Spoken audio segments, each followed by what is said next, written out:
శ్రీ కృష్ణదేవరాయల ఆస్థానం. భువన విజయంలో 8 మంది కవులు ఉంటారు. నేను అల్లసాని పెద్దన. నేను రాసిన గ్రంథము మనుచరిత్ర.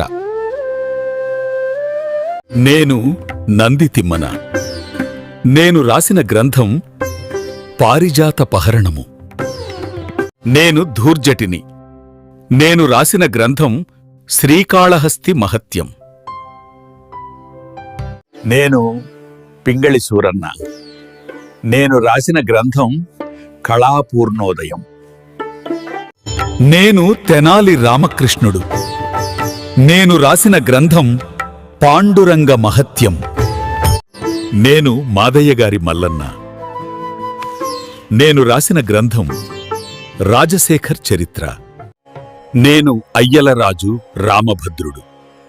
నేను రాసిన గ్రంథం రామ అభ్యుదయం. నేను రామరాజభూషిణ్ణి. నేను రాసిన గ్రంథం వసూ చరిత్ర.